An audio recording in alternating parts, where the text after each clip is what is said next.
فاسألوا أهل الذكر إن كنتم لا تعلمون.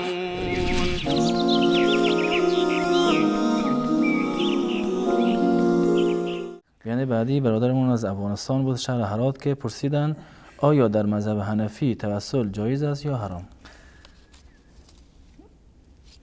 اینجا این مسئله دارای تفصیل است. در استاد اگر میشم 10 دقیقه بیشتر وقت نداریم، بله این با اختصار تفصیل چیز میکنیم. یکی توسل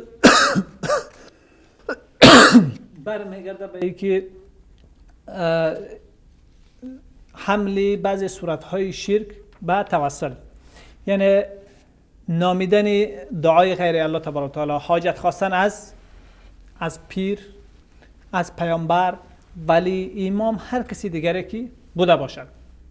اینجا حاجت خواستن از اونها، نامیدن ای به نام توسل، یعنی به این معناست که کسی شراب و می را آب بنامه و بنوشه، و به هر حال شرک است که الله تبارک و تعالی میگه فلا تدعوا مع الله احدا، همراه الله تبارک و تعالی از هیچ کسی دیگری حاجت نخواهید، ولا تدعوا من دون الله احدا، بدون الله تبارک و تعالی از هیچ کسی حاجت نخواهید، دعا نکنید، دعا و حاجت خود از هیچ کس نخواهید. پس به هر حال شرک است و این را توسل به نام غیر توسل به اتفاق تمام علما، نام ماهیت او را تغییر نمیدهد، بلکه ماهیت حکم خدا به اساس ماهیت خود میگیرد.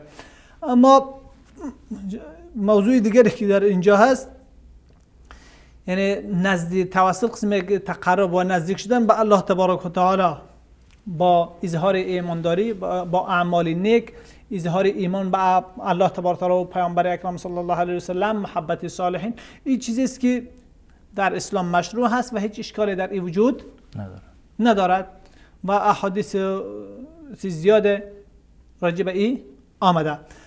موضوع دیگری که در اینجا هست، توسل به ذوات صالحه، یعنی که از شخص صالح حاجت نمیخواه، یعنی شرک نمیکنه مباشرتا، اما از الله تبارک و تعالی میخواهد که به حق فلان یا که به حرمت فلانی شخصی نیک با فلان بنده مقرب بود، این حاجت ما را برآورده کن.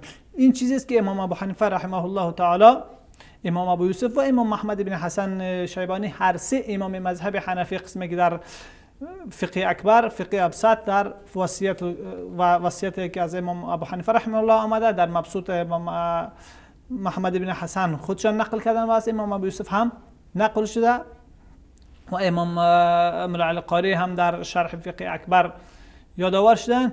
در تمام حالات امام ابو حنیفه رحمه الله ای را مکروه میداند، چون در هیچ یک از دعاهای پیامبر اکرم صلی الله علیه و آله صحابه کرام ائمه ثبوت ندارد. اگر ثبوت میداشت اشکاله نمیدیم، چون ثبوت ندارد. اگر خوب میبود لو کان خیرا لسبقونا الیه، لذا اگر خوب میبود حتما اونها پیش انجام میدادن. لذا امام ابو حنیفه رحمت الله علیه میگه که حتی با پایه های عرش هم از الله تبارک و تعالی کسی دعا بکنه و متوسل شود، این مکروه است.